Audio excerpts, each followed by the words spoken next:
I'm Nicholas Lemieux. I'm Matthew Van Helt. I'm Dylan Androli. I'm Zach Sticken. And I'm Nolan Wetzel. NFL Commissioner Roger Goodell, in an NBC article on January 28, 2018, says that the NFL is approaching its 100th year since being established on August 20th, 1920 in Canton, Ohio. In the last 100 years, the NFL has had many advancements, whether it be with equipment, the addition of new teams, or advancing to the new technology. Many of you have seen an NFL game at some point. Maybe it was the Super Bowl, or maybe a regular season Vikings game. Football has become the most popular sport in America and is around us all year. Whether it be stories about players doing illegal activities, political controversies, or simply just the amazing games that happen. The NFL has a significant history in the United States.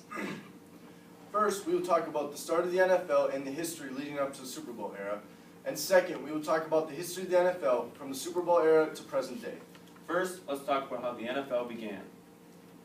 Steve Fiorillo, a sports writer for 15 years with The Street, in an article on October 29, 2019 that says that before it was called the National Football League, it was called the American Professional Football Association.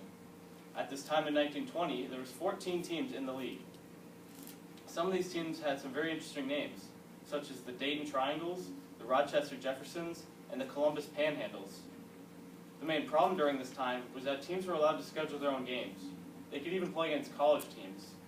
This meant that the team that played the easiest schedule would basically win the entire league since there was no playoffs. During the 1920s, the NFL also made a few scoring changes.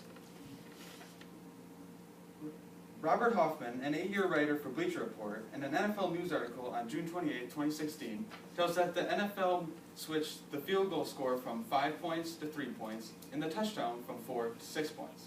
This was due because teams were running out of bounds before the touchdown, so they could kick a field goal for the 5 points instead of scoring a touchdown for 4.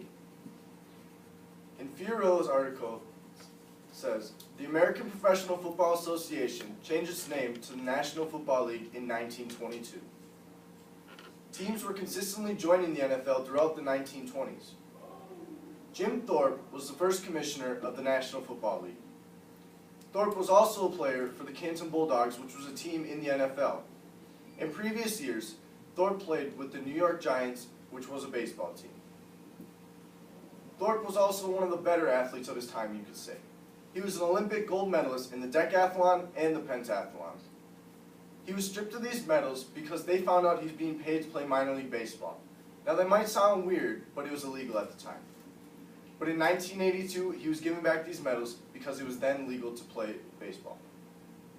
The 1930s saw the addition of many parts of the NFL that are still around today. One such part was the addition of the playoffs in 1932.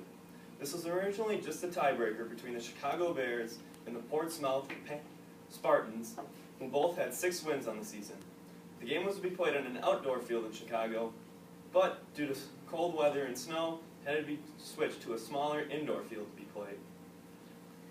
The Bears ended up defeating the Spartans 9-0 in the first ever playoff game.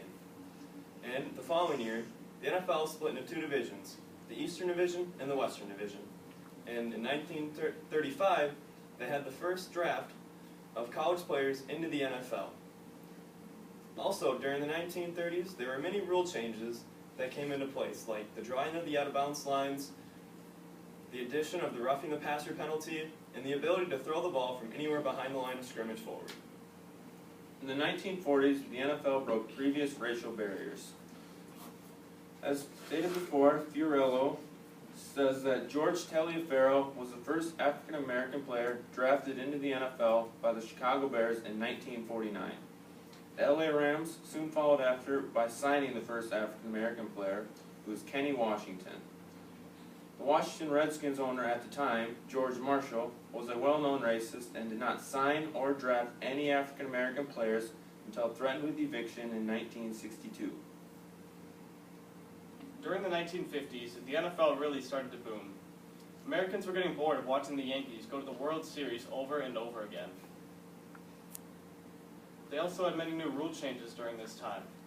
As previously stated, Robert Hoffman with Bleacher Report says that if a player was ruled down, the ball would be dead. This was a rule change so that players would not be able to get tackled and have a teammate pick up the ball after they are down. Another rule change was that teams now had unlimited substitutions This helped so they could have a bigger roster with more opportunity for players, as well as players having a lower risk of injury.